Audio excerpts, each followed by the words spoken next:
A ti. Ah, muchas gracias a vosotros por la invitación y veo además algunas amigas aquí ya conectadas, gente con la que tengo relación y que ya ha venido a verme más de una vez a mis charlas. Voy a ver, espérate que estoy intentando. Vale, ya está, así os veo a todos. Es que como estoy acostumbrado a ir por ahí hablando en sitios donde hay gente real, humana, de cara a cara, prefiero poneros a todos en un mosaico y así os veo las caras mientras hablo. Bueno, nada, gracias por la invitación y me parece muy buena iniciativa esta. Seguramente hay gente que sabe mucho más que yo para venir a dar charlas, pero como yo estoy loco, normalmente funciono bien para estas cosas, porque la gente se queda como alucinando. Primer punto sobre el que quería hablar, bueno, yo no sé si sabéis, aparte de esto que ha dicho David, no sé si alguien más me conoce o ha leído alguno de los libros, veo gente aquí que sí, ¿eh? Pero fundamentalmente esto que decía David al final de la razón va muy ligado a los dos grandes conceptos fundamentales que hacen que esto que estamos haciendo nosotros como laicos y los sacerdotes como profesionales de esta cosa sea muy relevante y no sea comparable a otras cosas que ocurren en el mundo. Esto que hacemos nosotros, esto de el discipulado, el seguimiento de Jesús, no es una cosa más, ni es una opción, ni es una realidad paralela a las otras realidades. Esto nuestro que estamos celebrando hoy, ofrendando hoy a Dios, no es una religión, no es algo que esté compitiendo contra otras religiones del mundo, no es algo que esté compitiendo contra el budismo o contra el hinduismo o contra el culto a Moloch. Esto que seguimos nosotros es la verdad y esto que seguimos nosotros es el único Dios, no el único ser espiritual, pero el único Dios al que entendemos con los atributos de Dios. Y esto es súper importante.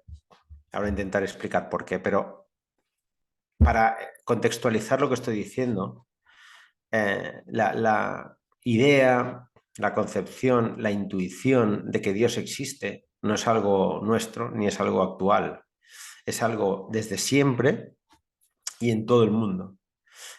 Yo no conozco, eh, nunca en ninguna charla nadie me ha corregido, pero vamos, yo no conozco ninguna gran civilización de la antigüedad que haya sido atea, ninguna. Todas las grandes civilizaciones de la antigüedad rendían culto a un dios, a un ser espiritual, o a 20 o a 10. Porque todos los humanos sabemos en el fondo de nuestra alma que Dios existe, que es una realidad innegable. Y de la misma manera que hoy muchos cristianos están adorando en realidad en su corazón a otras cosas como el dinero, porque saben que es un ser sobrenatural que les da felicidad, también en la antigüedad se adoraban otras cosas que no eran Dios. Y la gente intentaba, de alguna manera, ir hacia arriba a ese Dios que vivía o que vive en una montaña, en un jardín alejado de nosotros. Y, y la idea cultural constante en la humanidad era esa. Yo voy hacia arriba porque arriba, en lo lejano, apartado de nosotros, hay Dios. Y debo currármelo para poder llegar a eso que es tan maravilloso y que no quiere estar conmigo porque yo soy imperfecto. Es la misma dinámica de religiones como el hinduismo, la religión del antiguo Egipto o el budismo, que a pesar de que no existe esta figura de Dios como la entendemos nosotros, también pretendía elevar el alma hasta ir a mezclarse con el alma cósmica o lo que sea. Y este es el mecanismo de las religiones. Yo tengo que dejar de comer esto y tengo que dejar de hacer esto y tengo que hacer esto mucho y muchos días seguidos para que mi alma esté suficientemente limpia para poder mezclarse con el alma perfecta, santísima, inmaculada y lejana de Dios, que está en su sitio. Y esta es la dinámica de las religiones. Pero esto es una dinámica equivocada, es una dinámica falsa, porque nosotros no vamos a limpiarnos a nosotros mismos de nosotros mismos para poder llegar al alma perfecta, limpísima y santísima de Dios. Y ahí entra en juego el cristianismo, que no es una religión, sino que es Dios descendiendo como hombre para rescatarnos. Dios descendiendo como hombre para venir a nuestro encuentro, explicarnos qué significa literalmente ser imagen de Dios, que es lo que deberíamos haber sido desde el inicio, y además pagando rescate por nosotros, para que a través de ese rescate podamos volver a ser familia de Dios, que era el objetivo inicial. Este encuentro personal con Dios que hemos tenido y que podemos seguir teniendo todos los humanos que tengamos esa gracia en el corazón, no es una religión, es un encuentro. Nosotros no celebramos una religión, nosotros celebramos una relación personal con Dios. Esto es incomparable, esto no es algo que esté en la liga de las religiones, esto es algo que es único, que es verdad y que es perfecto. Con lo cual, nosotros y vosotros y los laicos y los sacerdotes tal, no estáis trabajando en el ámbito de una creencia religiosa que, bueno, es que mira, se ha puesto aquí una sinagoga y se ha puesto aquí un templo y una academia de yoga y yo tengo la iglesia. No es como todo esto, toda esta relación con supuestos seres espirituales y tal, son religiones, pero nosotros hemos venido a salvar al mundo. Prueba de ello es que el cristianismo vino predicado por un artesano en Galilea y en unos siglos fue religión oficial del Imperio Romano, y cuando parecía que el Imperio Romano iba a hundirse, traspasó la frontera y se convirtió en la religión de Europa por pura obra del Espíritu Santo y de la gracia de Dios. Con lo cual somos herederos de algo que es súper, súper, súper importante. Es algo que va a salvar el mundo. De hecho, es algo que ya ha salvado al mundo y que simplemente estamos esperando que culmine con la segunda venida de Cristo. El mundo es un desastre, pero hay una imagen que me parece súper bonita y que es útil para explicar qué es esto. Si os pregunto cuándo se ganó la Segunda Guerra Mundial, seguramente la Segunda Guerra Mundial se ganó cuando los aliados desembarcaron en Normandía. Ahí se gana la guerra. A partir de ahí, lo que se hace es culminar una victoria que ya se había dado porque los aliados habían desembarcado.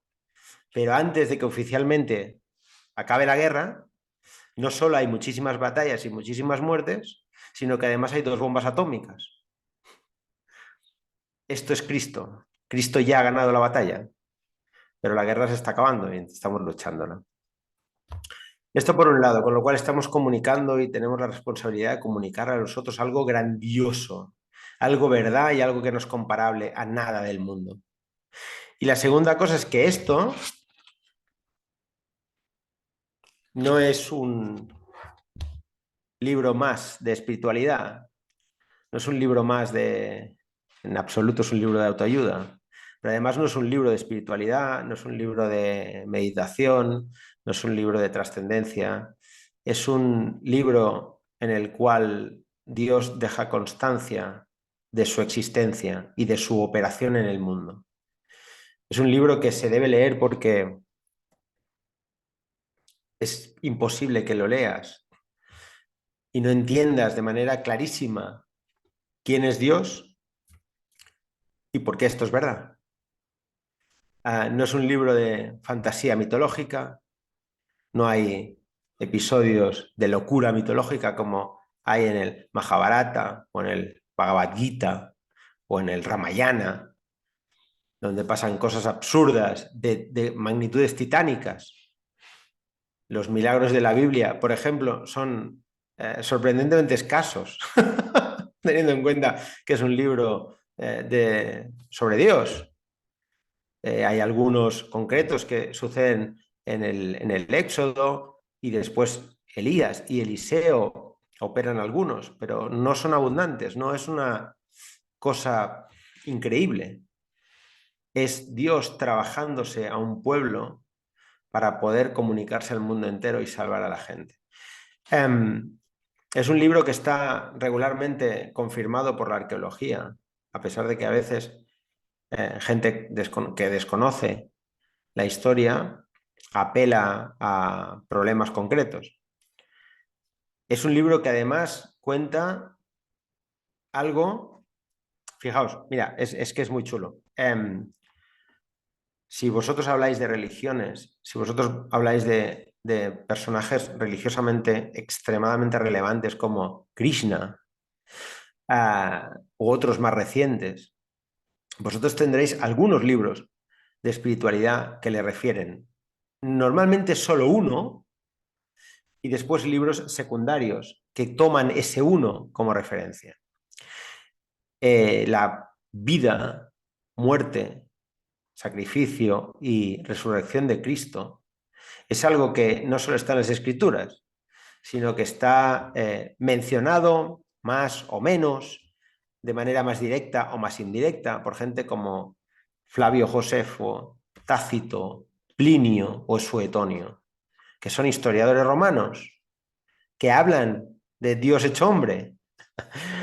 Hablan de una persona que mucha gente cree que es simplemente un personaje mitológico o religioso, sin entender que el cristianismo y Dios y la Biblia no es mitología ni espiritualidad solo, es espiritualidad, pero es historia de la humanidad.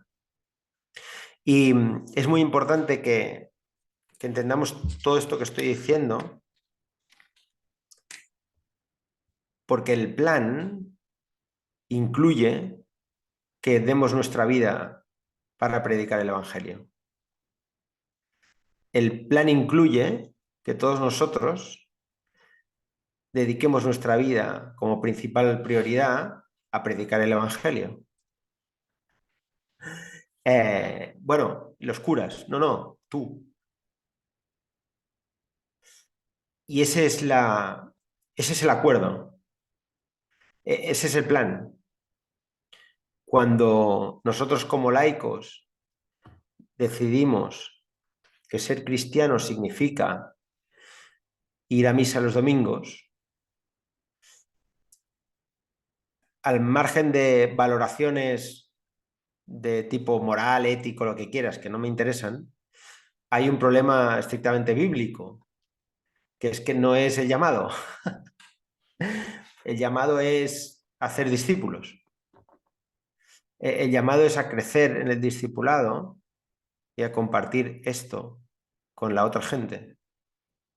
Porque cuando hacemos eso, estamos haciendo una cosa muy importante, que es ganar una batalla espiritual y reconquistar la nación de Dios.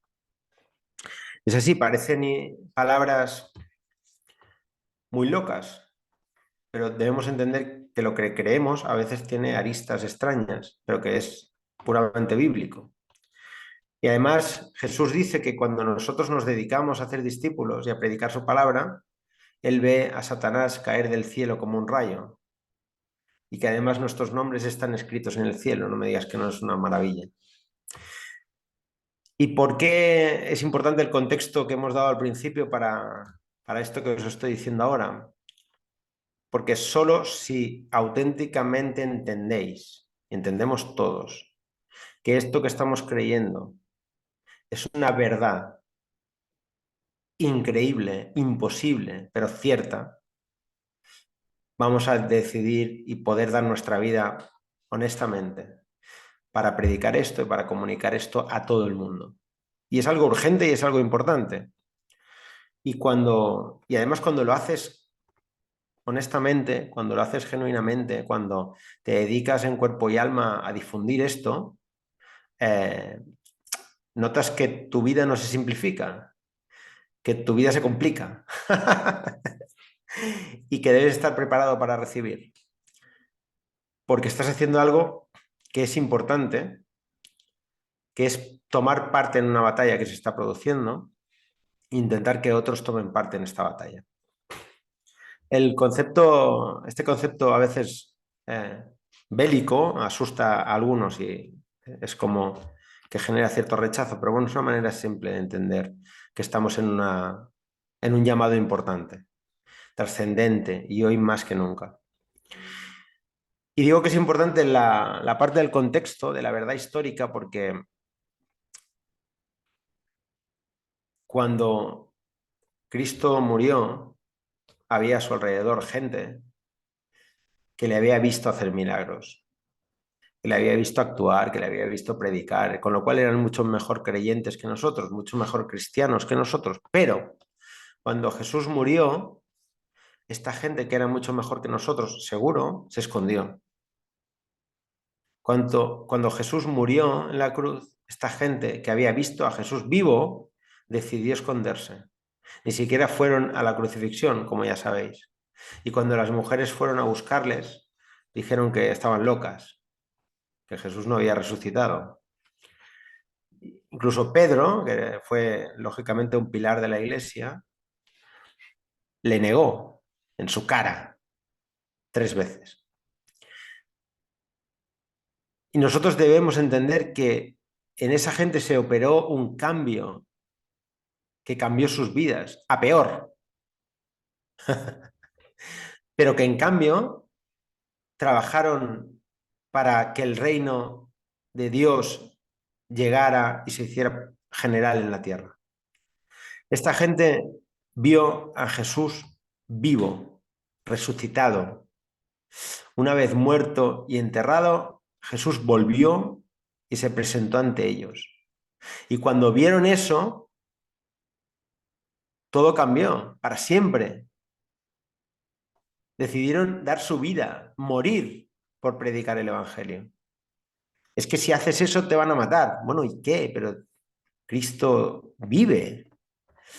Yo viviré. Esto es temporal. Esto es una lucha que debemos dar para predicar esto y para que todo el pueblo, para que todo el mundo vea la verdad del Evangelio y se salven. Es mi cometido. ¿Y si te matan? No pasa nada, porque he visto a Cristo resucitar. Si yo muero en la buena batalla, no pasa nada. Si yo sufro en la buena batalla, es un honor.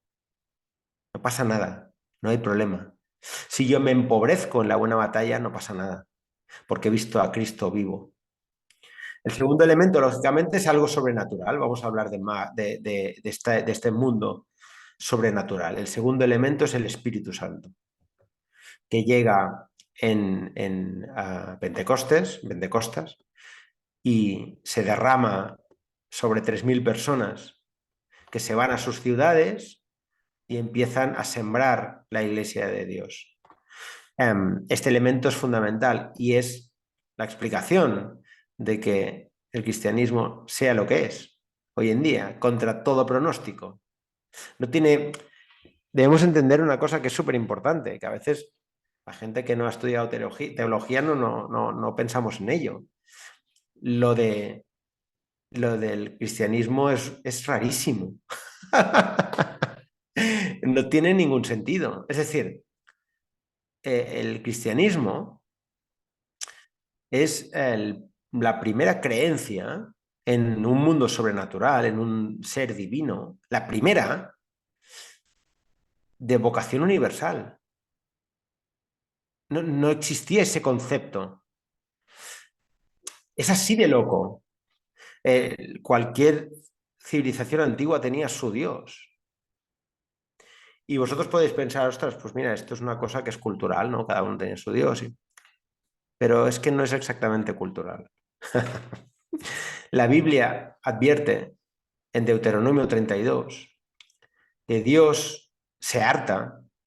Deuteronomio 32 se refiere a Babel, la rebelión de Babel, y la Biblia advierte que Dios se harta de la gente y les da Elohim, que se llama en hebreo, seres espirituales a cada nación,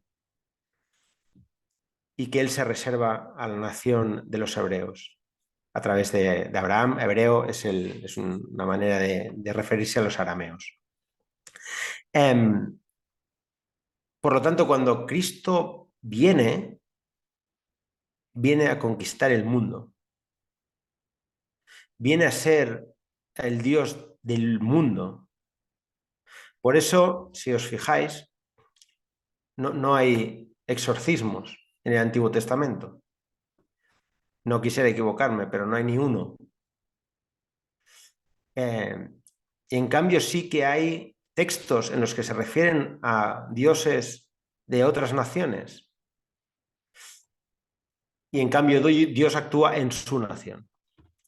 Cuando Jesús llega, cuando Dios se hace hombre, lo que hace es empezar a echar a los espíritus, no solo en Israel, sino fuera de Israel, como los gadarenos, que rápidamente los espíritus malignos de los gadarenos que están fuera de Israel reconocen a Jesús y dicen, tú eres el Hijo del Altísimo, ¿qué haces aquí? Hay un fragmentito, una sola frase de Mateo 12:28, perdón, que dice, si yo expulso a los demonios por el Espíritu de Dios, ciertamente el reino de Dios ha llegado hasta vosotros. Es la idea de que Jesús viene a extender el reino de Dios a la humanidad. ¿Y cómo es posible? Esa pregunta está bien hacérnosla porque la respuesta es un bálsamo a nuestros miedos a veces como creyentes. ¿Cómo es posible que Dios consiga ese plan a través de un artesano de Galilea que predica 3 años? No tiene ningún sentido. No tiene ningún sentido, no tiene, es imposible. Es decir, la gente que dice como, va, esto es mentira, la Biblia es mentira. Tienes que apechugar con cosas reales que han pasado en el mundo. Y es, por ejemplo, que Dios en Cristo conquistó el mundo. Y no tiene ningún sentido. Eso no lo hizo ni un emperador romano. Lo ha hecho un artesano que predicó 3 años y que murió en la cruz. Son pruebas que Dios es perfecto. Pero si yo fuera Dios, pensaría, pero ¿cómo son tan cabezones esta gente?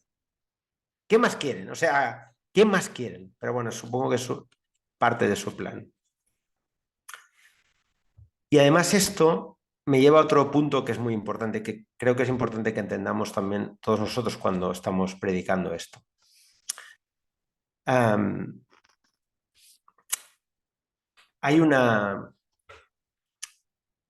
Hay dos ideas que son extrañas y que a veces no sabemos cómo abordarlas y entonces esto nos complica la predicación. Una es como, bueno, ser cristiano significa ser buena persona. ¿Qué es ser cristiano? ¿Es ser buena persona? No es eso. Punto número 1. Y segunda cosa, el cristianismo es como que nos quiere poner límites o nos quiere poner regulaciones a nuestra sociedad, que está muy bien. Es una sociedad moderna, abierta, integradora de la gente distinta, y el cristianismo solo quiere que poner problemas. Lo que deberíamos asumir en nuestra cabezota para poder entender lo que estamos predicando es que la humanidad sin Dios es el infierno. La humanidad sin Dios era, por ejemplo, una humanidad que decidía que un espectáculo familiar de teatro era ver a leones comerse a personas. En Roma, el asesinato de otras personas era un espectáculo. Ver a 3 o 4 personas matarse a golpes de espada era un espectáculo. En el libro, en la conversación, cuando salen en castellano, menciono una carta de una persona, de un señor griego que vive en Alejandría, si no me equivoco, y le dice a su mujer: espero que estés pasando bien el embarazo, estoy trabajando para llevar dinero a casa, espero que todo vaya bien y que nos veamos muy pronto. Recuerda que si tienes un niño, quédatelo, y si es una niña, deshazte. Porque en Grecia no era raro para familias normales, morales, tirar a las niñas al retrete o al río porque no podían mantenerlas, porque eran muy caras. En la Grecia clásica había esclavos. Cuando tú no eras de Atenas y vivías en Atenas, eras basura. Cuando tú eres una mujer, eras basura. Los médicos, cuando había una plaga, huían. Eso en la Grecia clásica. Había campos de concentración, donde la gente era encerrada y trabajaba hasta morir, picando piedra, como durante el nazismo. Hay unos textos de Cartago en los cuales se lee que la ciudad de Cartago estaba asediada en el año 300 a.C. y consideraron que el problema era que habían estado quemando niños secuestrados a otra gente y que los dioses querían que quemaran a niños propios, y quemaron a 400. Esto era el mundo. No sé si conocéis algo de los Inca, el imperio de los Inca. Hacían guerras de conquista, no por terreno, sino para coger gente y sacrificarla a sus dioses, a miles. Esto es el mundo. Es decir, cuando yo digo que estamos en una batalla, vida o muerte, quiero decir que el mundo es eso, que es Dios quien llega y le dice a Abraham: no se te ocurra matar a tu hijo. Esto te lo llevarás a la tumba. A los hijos no se les mata. Irónicamente, esto es una figura de Dios matando a su propio hijo, pero bueno, eso es otro cantar.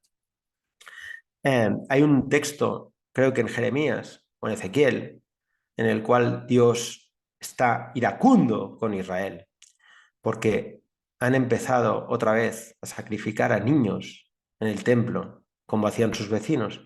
Y Dios dice una cosa preciosa, dice: te he dicho que no toques a mis hijos, que te los di y has hecho cosas que yo no te había pedido ni se me habían pasado por la cabeza, dice Dios.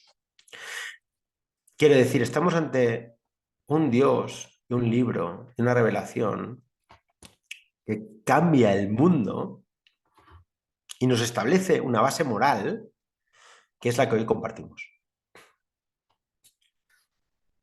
Y lo sabéis perfectamente. La Biblia dice: la mujer y el hombre es lo mismo. No tienen que hacer lo mismo, ni tienen el mismo rol en la familia, pero son iguales. La Biblia no dice que la mujer no pueda dirigir una empresa. La Biblia dice que la mujer y el hombre son iguales. Pero en la familia sus roles son distintos. Cualquiera que tenga una familia sabe que el rol es distinto. Es que no hay ni... O sea, estamos intentando cuestionar locuras y en cambio nos tragamos cosas como que el mundo es maravilloso sin Dios. Y en realidad el mundo es como es, porque ha cambiado y porque Dios se ha manifestado. Y un mundo sin Dios es un mundo problemático. Dice el profeta Ageo, cuando está hablando a la ciudad de Jerusalén y les critica que no tengan a Dios, que no hayan levantado su templo, que no tengan a Dios con ellos, les dice: coméis y no os saciáis, bebéis y tenéis sed, trabajáis mucho y cosecháis poco, y el sueldo cae, el salario cae como en una bolsa agujereada. Esa es la idea de lo que pasa con nuestras vidas cuando no está Dios. Y por eso es tan importante que nuestro esfuerzo máximo sea compartir esto con la gente. Y sobre todo para que pase una cosa muy importante, que yo creo que es uno de los grandes problemas que tenemos hoy en día como cristianos, que es el no poder argumentar, no poder defender, no querer compartir con la gente que somos cristianos. Una especie de vergüenza extraña en que a ver si piensan que soy idiota porque soy cristiano. Y esto pasa fundamentalmente por solucionar un problema concreto. No es que no estoy intentando dar con la tecla, ¿eh? Pero creo que sí que hay un problema concreto y es que debemos insistir en formarnos más todos nosotros en nuestra fe, formarnos más en lo que dice la Biblia, formarnos más en lo que Dios pide de nosotros, formarnos más en saber quién es Dios. Yo hoy voy a dar una charla después de esta a una parroquia y esta noche y me pidieron un título y les propuse el título Dios es peligroso y no lo veía nada claro. Era como, ¿podemos poner otro?